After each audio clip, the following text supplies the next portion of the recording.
guys, Veggie Wrestling back, and we're here to do a hot takes today, guys. This is my first ever hot takes video. I know it's not the most original idea on YouTube, guys, but I always really enjoy watching these hot take videos. Some opinions are really out there in them, and it's always nice to compare and contrast with my opinions and hot takes. Obviously, no one's right or wrong. This is all subjective, guys. That's the great thing with wrestling, is that it is subjective.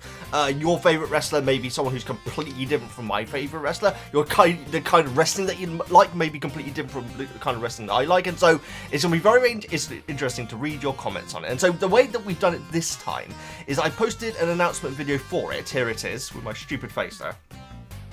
And asked you to comment below. Now, I don't know if that's how we'll do it in the future. Let me know if you could think of any better ways of doing it. I could do a community post, but I'm not sure how many people actually see those community posts. Thank you so much for the comments, guys. We got a bunch of comments with multiple takes on them, and so we'll go through them all today. And yeah, guys, if you want to be part of a future hot take videos, please hit that subscribe button and let me know how you want me to do these in the future. I know that some other channels do it on Twitter, where people tweet their hot takes with like a certain hashtag and everything. And not everyone has Twitter, especially nowadays, and so I want to keep it around on YouTube. And so if community posts work better, that's great. If me posting these announcement videos is fine and it doesn't get a little bit annoying, that's great as well. And so let me know how you want me to do them in the future, and that's how we will do them. Without further ado, guys, unfortunately the text is very small on screen, but I will be reading them out as I go anyway. I'm going to be doing them in the order that they were posted, and so we'll be starting off with a Dr. Someone. It's really annoying, guys, because YouTube changes the names, because these are the @ names, and so if your public name is different from your @ name, I'm sorry, all I can do is go on the name that YouTube is showing me. And so let's get into it. Dr. Someone starts off with, "I hate the what chant. I mean." By the way, guys, I'll give a couple of hot takes at the end of this video, my hot takes, and then you can leave a comment on what you think about those. But yeah, let's get into this. "I hate the what chant. It honestly just feels mean-spirited, and it's so annoying. Maybe this isn't much of a hot take, since many online seem to agree, but it still happens. So obviously some people disagree." Yeah, I mean, the fact is that you follow the money all the way back, Dr. Someone. The person who created it regrets it. I'm pretty sure that Stone Cold Steve Austin said long ago how he really regrets. I think the way he put it, he killed promos. That was it, you know. And the fact is, people chant what? Sometimes to try and knock people off their game.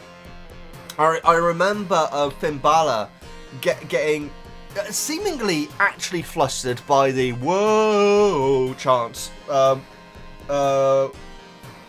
when he was cutting a promo against Seth Rollins. And even Seth Rollins was like trying to make it easier. It was weird. It was an odd one. But the what chant is so much more destructive. Now, the cool thing is that I don't know when it started. I feel like it's been quite a while now. Wrestlers started to cut their promos at a pace where people couldn't really do the what chants, and so they'll end a sentence and then move into another sentence, and then they move into the next one, and so the flow of it's so people couldn't actually chant it. It's actually quite amazing. Like, you know, once you know that they're doing it, you can really pick up on the wrestlers who are very, very good at killing a potential what chant trend, if that's the right term. If people start shouting what in between sentences, they change the way that they say their sentence, and so that's amazing. They shouldn't have to, quite frankly. I think that the crowds can be very, very mean-spirited, and it kind of ruins a lot of things. I'm gonna say it, guys. I think that when the WWE comes to the UK, very often the chants are just mean-spirited, but also purposefully done in which people aren't going to be able to really understand them outside the UK, you know. Like there was one at Glasgow where the crowd was chanting, "I just sold my car to an..." what's his name? Escobar. Well, I can't remember his blooming name. And obviously to anyone outside the UK, that probably doesn't make any sense. It's a reference to an advert that's in the UK. But the what chance, I'm not sure if anyone would disagree with you on that. And so then again, you say that people still use it. Yeah, I think that the people who are using it know what they're doing as well, though. So I feel like everyone kind of does agree with you. Okay, moving on to the next one. Also, Candice LeRae is maybe the most underutilized person in the WWE roster at the moment. Just wanted to throw that in there. Watch her NXT stuff if you haven't. I need to. I know that she was a part of The Way. Is that what they were called? I really don't know much about The Way at all, guys, apart from that Austin Theory was in it, Johnny Gargano, Candice LeRae, and maybe her tag team partner. What was it? A group of 4, maybe? I'm actually really not sure. But I actually haven't seen any of Candice LeRae's NXT stuff, so I can't really comment on it, guys.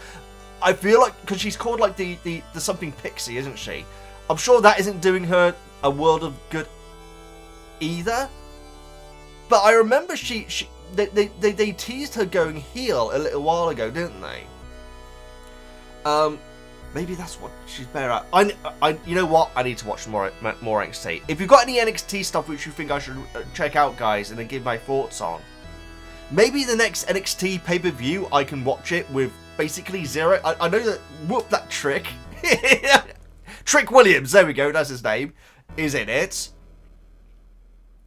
I know that a lot of main roster guys are appearing on it at the moment as well, aren't they? But yeah, if you want me to check out some NXT, guys, let me know, and let me know what you'd recommend. Because quite frankly, I feel like I missed out a lot. Like Finn Balor, like people loved his NXT stuff. For me, his demon stuff, and I called him the Fiend last time, guys. I'm so sorry about that. His demon stuff on the main roster, it almost seemed laughable in a way. I don't know, guys. Because standard Finn Balor was such a dry character, for him to then be like that was like, wait, what is going on, you know? And so any NXT stuff which you think I should check out, let me know. Great comment. I can't really talk on Candice LeRae. Anyone who's watching this video, please let me know in the comments if you agree, because quite frankly, there's going to be a lot of wrestlers who are great on NXT and then move up to the top roster, and it's completely different. You know what, guys? I'm going to give one of my hot takes that I've got written down now, because it seems like the perfect time to do it. And so, as you're watching this video, if you could let me know your thoughts on this hot take, guys, or even if it is a hot take, because this might be one which isn't kind of a hot take. I don't understand the hatred and resentment, I would say, that Karrion Kross gets. I genuinely don't get it. From what I gather, he's good. I think he's very good on the mic. I think he's a very good wrestler. I think he's got a fantastic look. From what I gathered, there haven't been any controversies. I did look up Karrion Kross controversies just in case that there was something that had happened. And in any interview that I've ever seen with him, he seems like a genuinely lovely chap. But for some reason on social media, people really enjoy him not getting the push that, you know, that some would say that he deserves. I know, guys. Again, I never saw any of the NXT stuff, and if I was to give any criticism, you know, his first entrance that he had when he came up to the main roster, which was all black and white, and his wife would come out, Scarlett, isn't it? She would sing the lyrics, which was a bit weird. And it was all like, you know, black and white slow motion and like taking a while to walk down to the ring. I feel like that entrance did him no favors. I really don't. I feel like that's the sort of entrance that you earn after, like, say, a decade in the company, you know. So to have that at the start seemed very odd. Cool, sure, have a badass entrance. Don't have it be too long, though. That, I feel like it was too long, and it was a bit over the top for who was essentially a rookie. Obviously, what they did to him afterwards with, like, was it a Roman helmet? I can't even remember. Farouk had the Roman helmet as well, didn't he? What's going on there? That's going back a while. That was horrendous. I feel like the group that he's in right now could go places. I get that Paul Ellering was the manager of oh my goodness, the big dudes in NXT. I do feel like he is a bit of an anchor to their hype, because God bless him, guys, he's no spring chicken, and I do feel like he brings the coolest factor down a little bit, in my opinion. Obviously, he was the manager of the Road Warriors back in the day as well. But then again, when Legion of Doom, the WWF version of the Road Warriors, brought Paul Ellering in, it made them seem less cool as well. Like, he had his little puppet and everything. In fact, I think that Hawk, sorry. I feel like Animal, like, really hated that era of Legion of Doom. Correct me if I'm wrong, guys. That is not a criticism of Paul Ellering. He's an absolute legend, guys. He was the guy who founded the Road Warriors, from what I gather. But I feel like he's not doing them any favors. Let me know your opinions on Karrion Kross, guys. And if you have a legit reason, I was gonna say, just because he has a hot wife, maybe that's it. But people really seem to revel in his misfortune and lack of push. You know, that's what I see. Maybe I'm making it up. Anyway, let me know your opinions of Karrion Kross in the comments. Let's move over to Russ's comments. Russ, I should say. Number 1, Seth Rollins' visionary character isn't very good. It comes off as phony and generic. Kingslayer Seth was much better, in my opinion. Now, visionary is his current one, right? So we're talking about the I completely agree. I like Seth Rollins, guys. Clearly, he is a great storyteller in the ring. His promos are good, I would say. He absolutely, from what I've seen, does heel so much better than babyface. In my opinion. But then again, the crowds are all singing his song, so I clearly don't know what I'm talking about. And so I feel like they're singing, though, out of, because they kind of have to. I don't know if that's fair, actually. That's very stupid of me to say. I mean, I've got another hot take about Seth Rollins I could add in right here. I agree with you, though. Kingslayer, that was a babyface as well, wasn't it? Because that was post-Triple H, wasn't it? So yeah, that was good. Yeah, it's the fact that he doesn't seem... He brushes off all heat, you know? Like the build-up towards WrestleMania this year, there was one moment where he snapped and started shouting in The Rock's face, and that was great. Everything else was Cody eyeing up Roman eyeing up Cody, The Rock eyeing them both up, and then eyeing him up, and then Steph in the background going, ha ha ha, ha ha ha, which again is great as a heel. It's great as a heel, but I don't think it did the storyline any help at all. I'll say this though: the end of the WrestleMania match, what he did was fantastic, and it told such a story. It was brilliant, and so this is not me just dumping on Seth Rollins here, guys. It's really not. But I do feel like his character can't give much heat. In fact, I am now going to give my second hot take in this video, guys, already. I was going to do it at the end. I cannot imagine or envision, let's put it ironically, that CM Punk versus Seth Rollins, which is presumably going to be a WrestleMania headliner next year, I don't think that storyline has a gnat's chance of being as good and as personal and as real feeling as CM Punk versus Drew. CM Punk versus Drew, guys, was excellent. And this is from someone who really has not seen much CM Punk. I really haven't, guys. In fact, this year is the first time I've ever seen him in a singles match. And so... and I've obviously seen him in person as well when he came out as the bloomin' referee in Glasgow. It was brilliant. It was really brilliant. And I feel like, you know, obviously people say Cody Roman, best storyline for a while. I'm sure AEW has got a lot of great storylines going on at the moment, guys. Let me know. I really don't know. I need to check out AEW for a video as well, don't I? We will do that. We will do that. If you've got any particular shows that you would recommend, or if you just say watch the next Dynamite and then give you my thoughts in the video, I'm up for doing that as well, guys. But I need to get to doing that.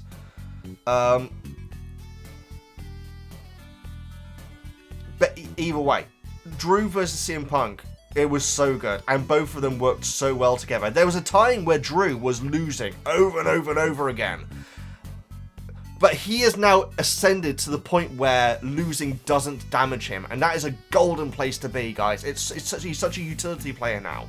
They could be in any storyline, he can lose, and he doesn't lose his shine. That takes a hell of a lot of talent, guys.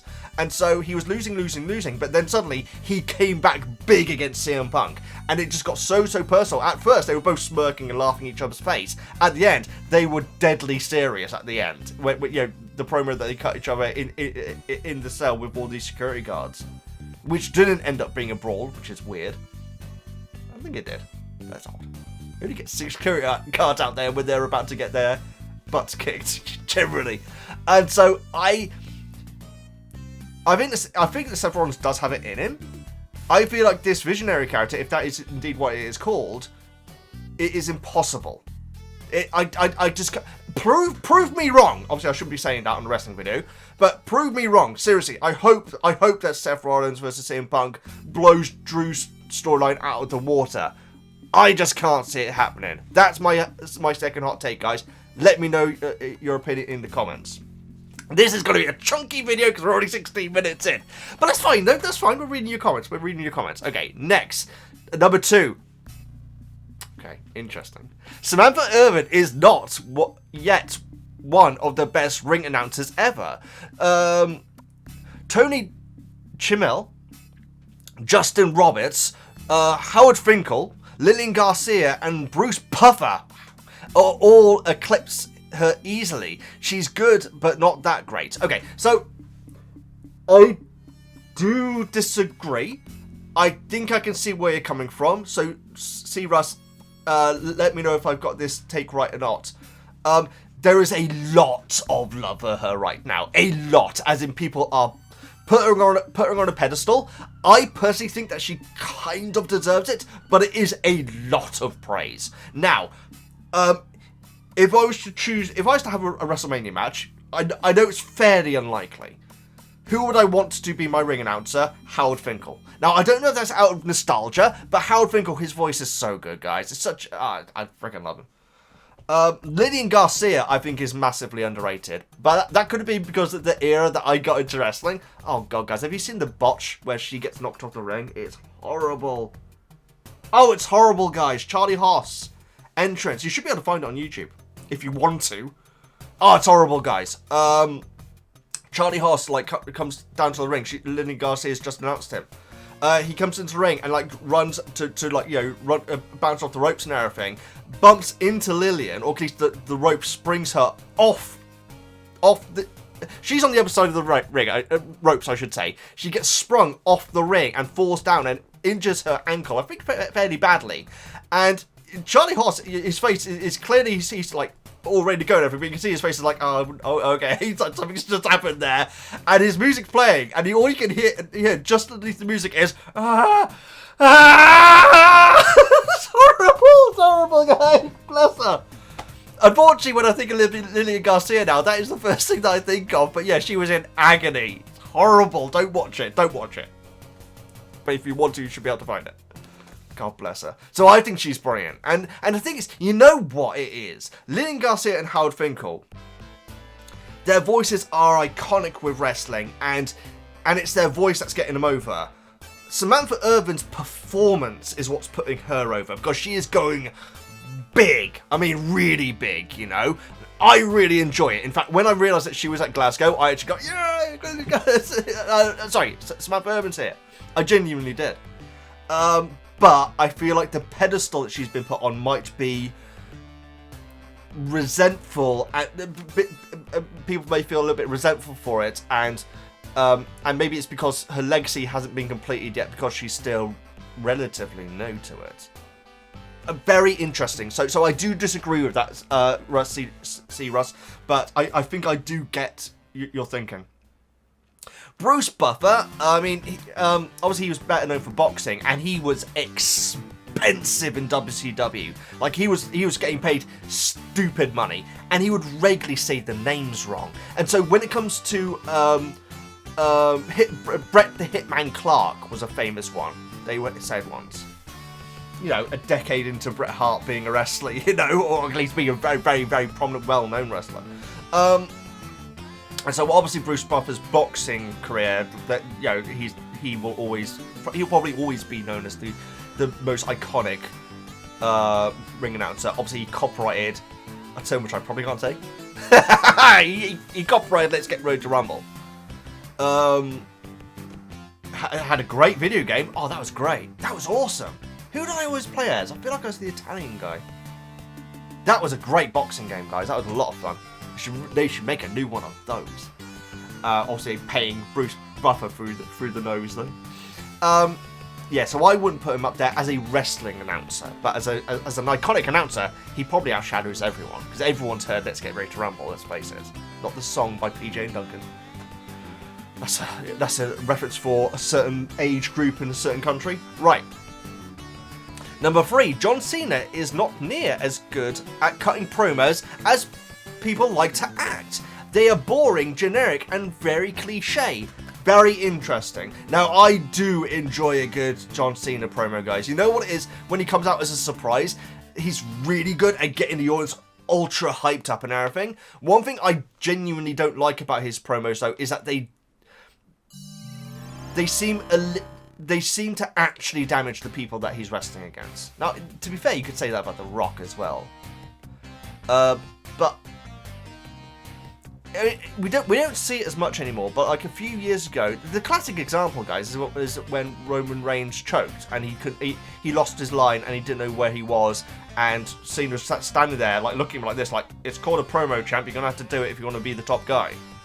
And like really undressing him, you know. That sort of promo I don't enjoy, guys. I really don't, because it's not a promotion for their match. It's going to make their match seem lesser, in my opinion, no?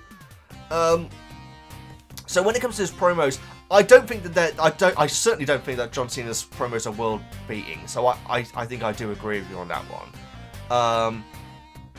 I wouldn't say they're boring. Generic maybe, but then again, you know,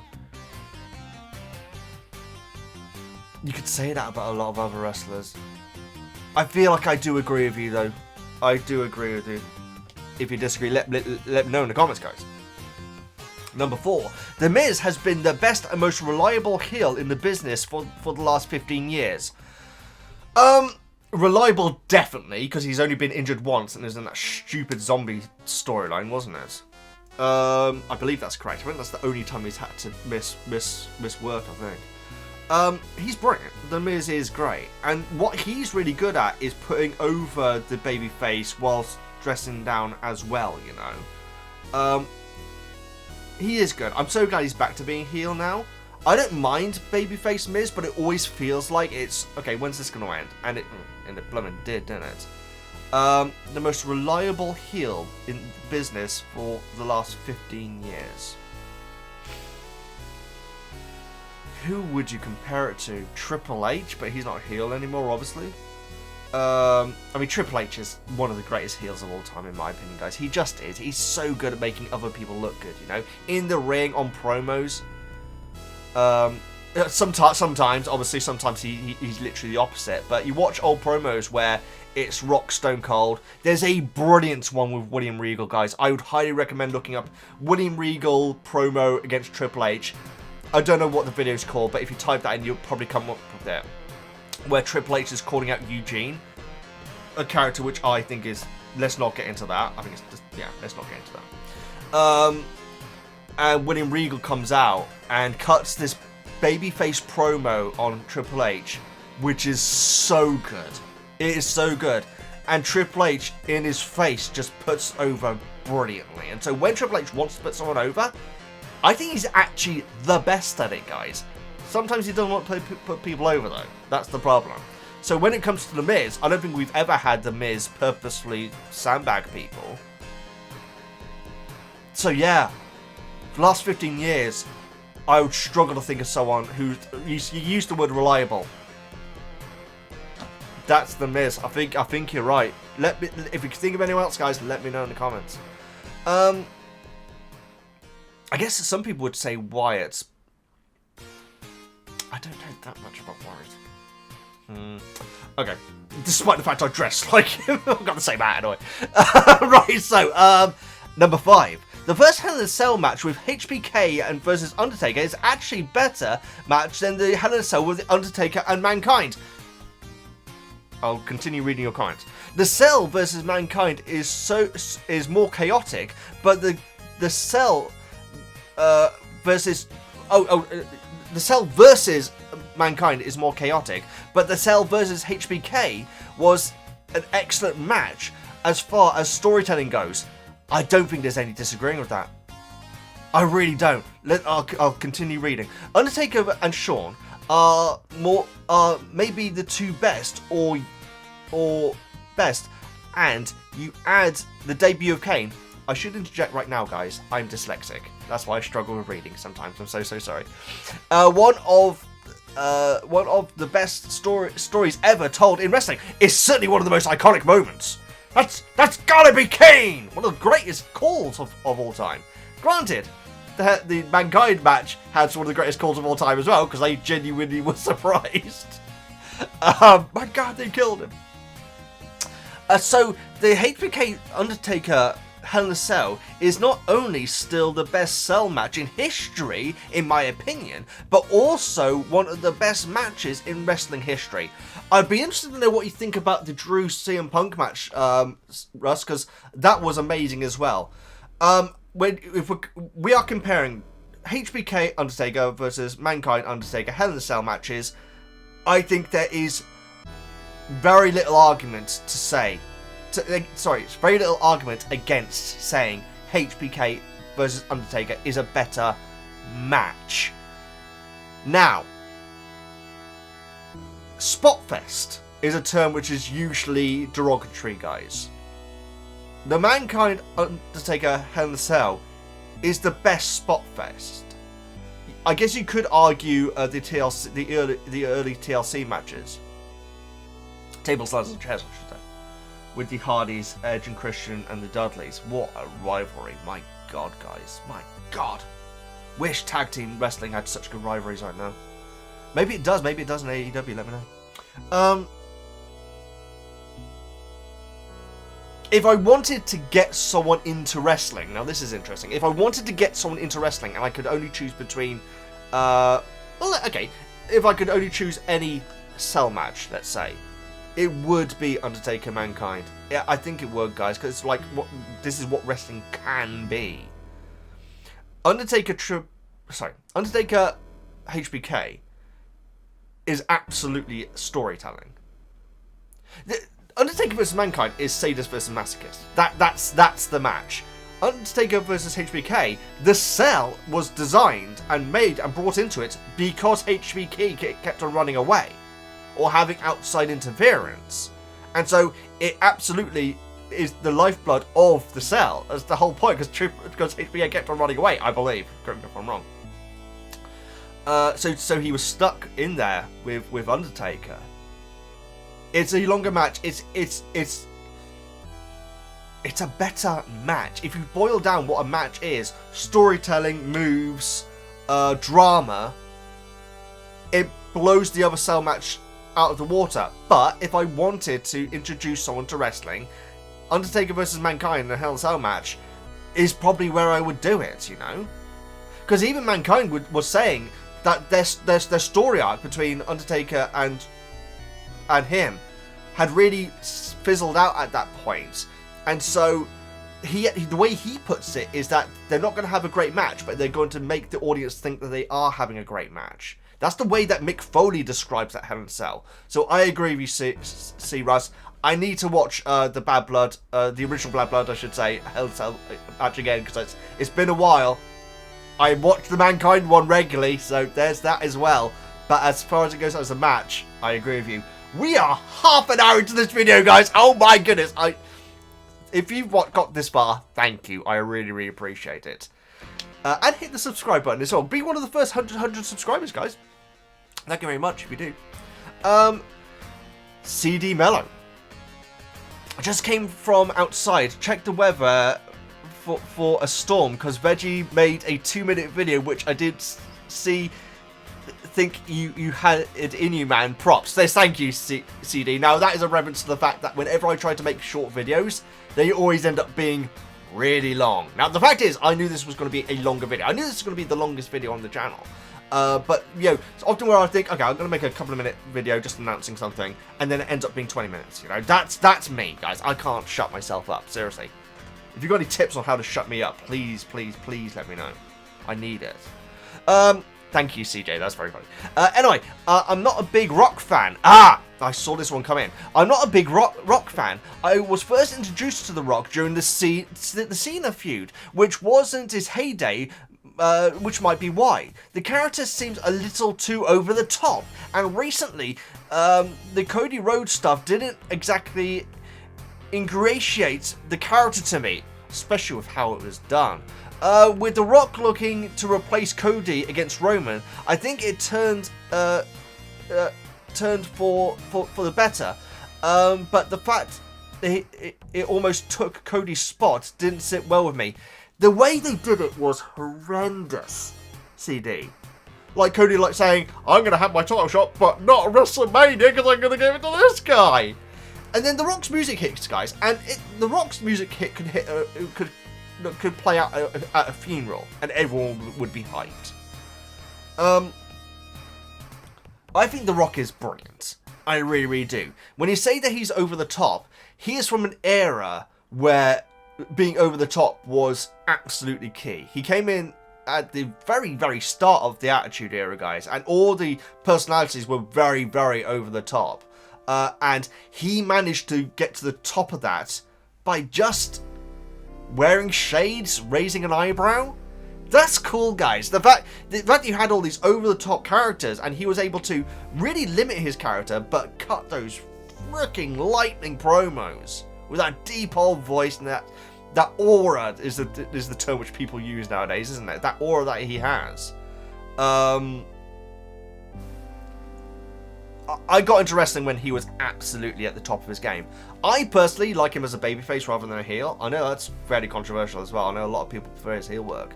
But what they did, the way they brought him in to the feud was so weird. And quite frankly, my favorite wrestler at the moment. Let's stop kidding ourselves. My favorite wrestler at the moment, guys, Roman Reigns, has not been the same since that night. Like, when he was brought out. Now, I thought that the match at WrestleMania was fantastic, but the fact is, Roman didn't seem as over as he was because they'd kind of really watered him down. You know, one thing that Roman and Cody are very good at, which The Rock cannot do, and I mean that, guys. I don't think he has it in him. Roman and Cody are very good at using very real emotions. The Rock's emotions are always, like, turned up to a billion, let alone 11.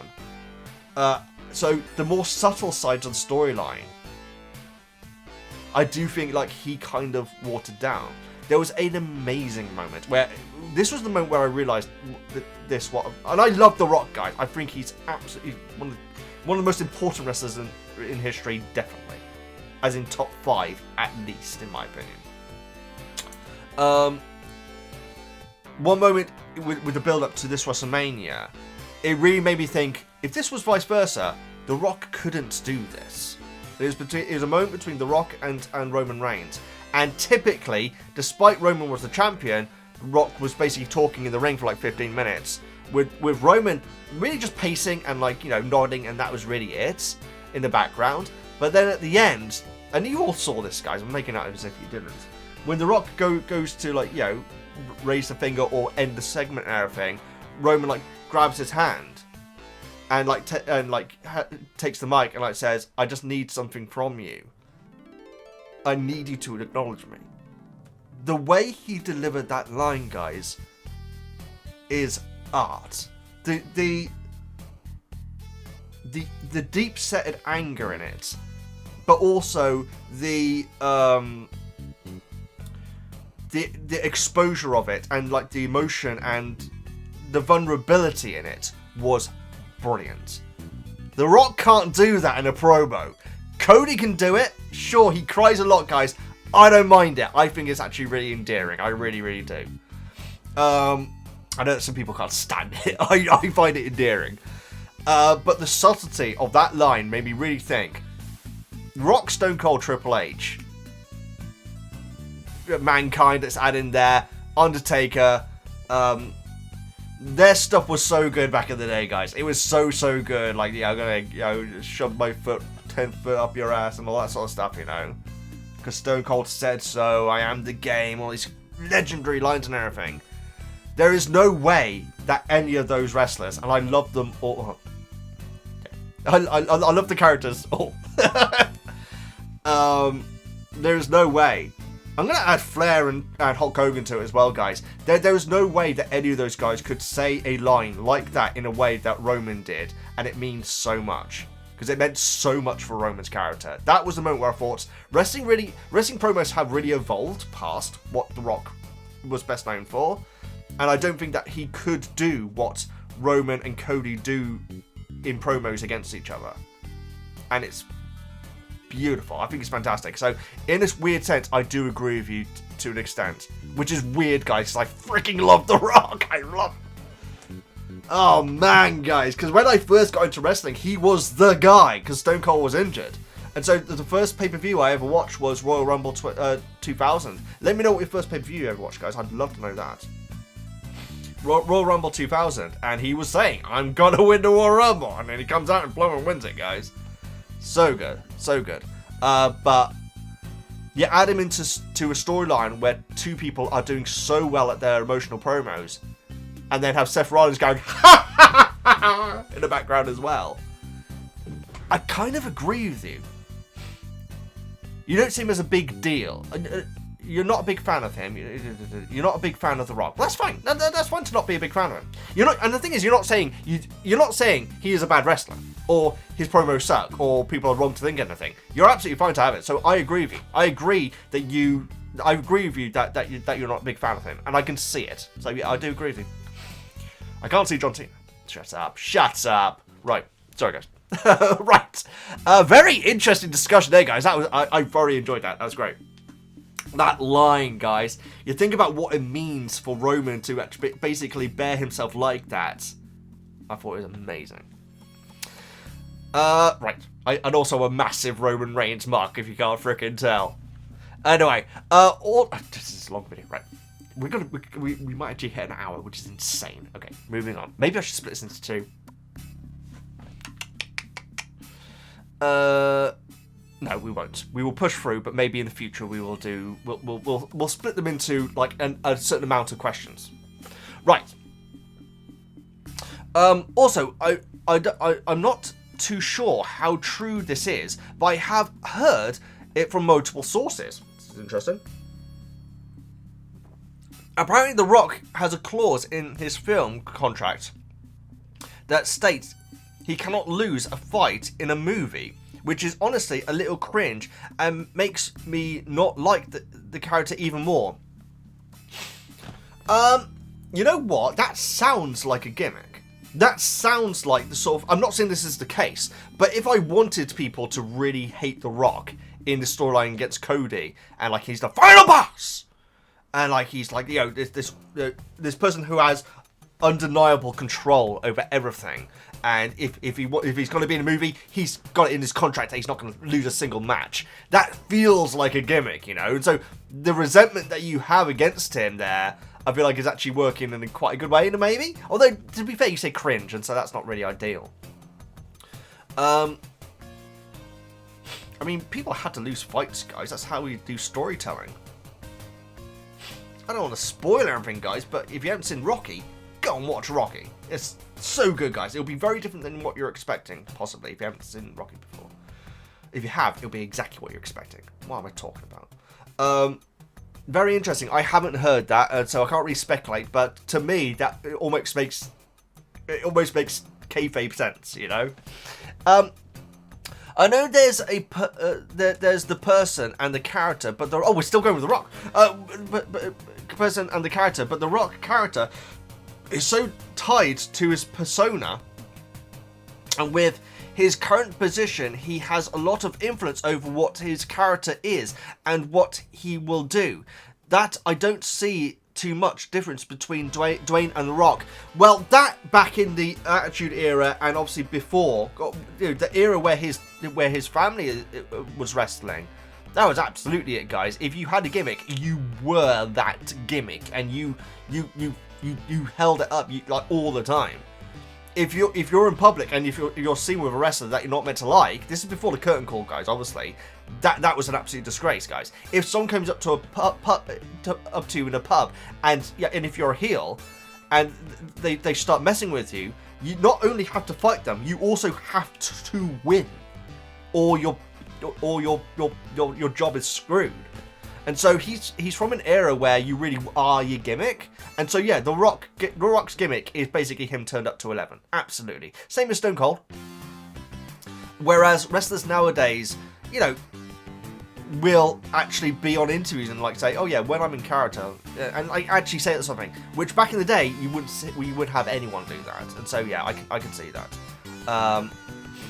So yeah, that's my Stone Cold take. You say yes, they're called Stone Cold takes. I forgot to actually mention that. CJ, thank you so much for your comments. I spent a long time on that one, but I appreciate it though. That was definitely thought provoking. It really, really was. I do think I see what you mean about The Rock. I do. I have a different opinion of The Rock, but that's irrelevant though to what your take actually was. Thank you so much for making it. Darth Pickens. Gunther is wildly overrated, in my opinion. His matches are mostly average, and his dominance is mostly because of Kaiser or others who are arguably better and more entertaining wrestlers than him. I'm just going to expand this. There we go. Maybe I should do two-parter. This has been 40 minutes. Okay, guys, what I am going to do, we are going to wrap this up for now. So, Darth Pickens and Quata, thank you so much for your comments. They were made very recently, so what I will do is we will do a part 2, because this video is going to get long.